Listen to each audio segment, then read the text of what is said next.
How to start speak English. English बोलने की शुरुआत कैसे करें। बहुत ही डिफिकल्ट होता है जब भी हम किसी चीज़ की शुरुआत करते हैं, लेकिन जब आप शुरुआत कर देते हैं तो चीज़ें आपको आसान लगने लगती हैं। लेकिन शुरुआत करने से पहले आपको छोटे छोटे सेंटेंस स्ट्रक्चर की ज़रूरत पड़ती है जिन्हें आप बोल नहीं पाते और आप हिचकिचाते हो। आज मैं आपके सामने छोटे छोटे सेंटेंस स्ट्रक्चर लेके आऊँगा। आपको अपने आप से वादा करना है कि इस वीडियो को एंड तक देखिएगा और एक एक सेंटेंस स्ट्रक्चर को समझने की कोशिश करिएगा दिल से। तो आज इसे हम इंग्लिश बोलने की शुरुआत करेंगे। आज का हमारा पहला सेंटेंस स्ट्रक्चर आपके सामने है, it's no use. It's no use, कोई फायदा नहीं है। किसी भी काम को करने का कोई फायदा नहीं है। एग्जाम्पल्स आपके सामने है, it's no use going there, कोई फायदा नहीं है वहां जाने का। It's no use saying sorry, sorry कहने का कोई फायदा नहीं है। It's no use talking to him, उससे बात करने का कोई फायदा नहीं है। It's no use calling him, उससे कॉल करने का कोई फायदा नहीं है।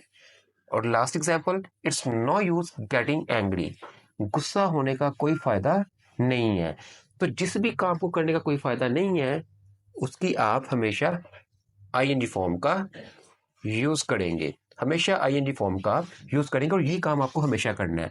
और लेकिन जब आपको डेली कॉन्वर्सेशन में सेंटेंस बोलने की जरूरत पड़ेगी, कोई फायदा नहीं है किसी काम को करने से, तो आप इस सेंटेंस फॉर्मेशन का यूज करेंगे। Sentence structure number 3, I am good at. I am good at, I am good at. इसका यूज आप कब करते हैं? इसका यूज आप तब करते हैं जब आप किसी को ये बताते हैं कि आप किसी काम में कितने अच्छे हैं। एग्जाम्पल्स देखिए, I am good at driving, मैं ड्राइविंग में अच्छा हूं, यानी मैं ड्राइविंग अच्छी कर लेता हूं। या फिर I am good at washing clothes, मैं कपड़े धोने में अच्छा हूं। या फिर I am good at cleaning the house, मैं घर को साफ करने में अच्छा हूं। या फिर आप यहाँ पर देख रहे हैं आई के यहाँ पे आप शी, ही, दे, हुई, यू, जो भी आपकी नीड हो आप यूज कर सकते हैं। आप किसी शख्स का नाम भी यूज कर सकते हैं। जैसे Rahul is good at driving, Rahul driving में अच्छा है। She is good at writing blogs, वो अच्छी है, किसमें अच्छी है?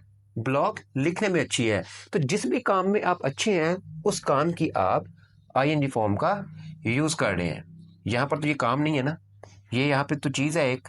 इस फिलहाल जब मैं इस पे आऊँगा मैं आपको बताऊंगा ये यहाँ पे काम है, इसलिए आईएनजी फॉर्म का यूज़ किया है। तो जिस भी काम को करने में आप अच्छे हैं उस काम की आईएनजी फॉर्म का आप यूज़ करेंगे। जैसे शी इज़ गुड, वो अच्छी है, एट राइटिंग ब्लॉग्स, किसमें अच्छी है, किस काम को करने में अच्छी है? ब्लॉग लिखने में अच्छी है। He was good at speaking English, वो अच्छा है इंग्लिश बोलने में। He was good at speaking English, वो इंग्लिश बोलने में अच्छा है। दे वर गुड एट मैथ्स, वो अच्छे थे क्या किसी काम को करने में? नहीं, किसी काम को करने में नहीं, किसी चीज में अच्छे थे। मैथ्स, मैथमेटिक्स, ये एक नाउन है, ये एक सब्जेक्ट का नेम है। तो आप ऐसे कहते हैं they were good at maths. We were good at dance, हम नाचने की कला में अच्छे थे। अब देखिए डांस, यहां पर आप इसको एज अ नाउन भी यूज कर सकते हैं और एज अ वर्ब भी यूज कर सकते हैं। जब आप इसे यूज करेंगे एज अ नाउन तो उसका मतलब होता है नाचने की कला। We were good at dance, हम नाचने की कला में अच्छे थे।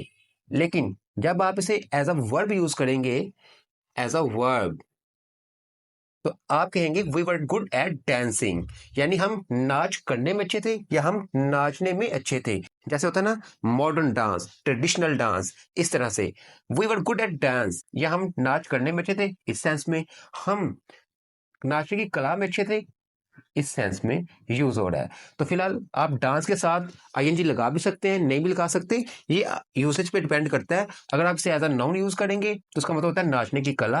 अगर आप इसे एज अ वर्ब यूज करेंगे तो आप डांस में आईएनजी यूज करेंगे, उसका मतलब होता है नाच करने में, यानी नाचने में। You are good at playing cricket, आप क्रिकेट खेलने में अच्छे हैं। Sentence structure number 5, it's nothing but dot dot dot. It's, ये है इट, इसका कॉन्ट्रैक्शन इट्स। तो इट इज कहने की बजाय आप इट्स लिख सकते हैं। इट्स नथिंग, ये कुछ और नहीं है बल्कि एक पेन है। It's nothing but a pen, ये कुछ और नहीं बल्कि एक पेन है। It's nothing but an animal's voice, ये कुछ और नहीं बल्कि एक जानवर की आवाज है। It's nothing but the wastage of time, ये कुछ और नहीं बल्कि वक्त का ज़िया है। टाइम का वेस्टेज है। It's nothing but a small gift for you, ये कुछ और नहीं बल्कि एक छोटा सा गिफ्ट है आपके लिए। It's nothing but my love for you, ये कुछ और नहीं बल्कि मेरा प्यार है आपके लिए। It's nothing but a silly mistake, ये कुछ और नहीं बल्कि एक बेवकूफ़ बड़ी मिस्टेक है, गलती है। It's nothing but a dicey situation, ये कुछ और नहीं बल्कि एक डाइसी सी सिचुएशन है। डाइसी मतलब जिसमें कोई कंफ्यूजन हो कि क्या करना है क्या नहीं करना है, अनप्रिडिक्टेबल भी आप कह सकते हैं।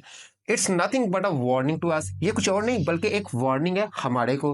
It's nothing but a nonsense discussion, ये कुछ और नहीं बल्कि एक फालतू का डिस्कशन है। नॉनसेंस मतलब होता है फालतू का, बेफजूल का डिस्कशन है। It's nothing but your negligence, ये कुछ और नहीं बल्कि आपकी लापरवाही है। नेग्लिजेंस का मतलब होता है लापरवाही। तो गाइस 5 सेंटेंस स्ट्रक्चर मैंने आज आपके सामने रखे।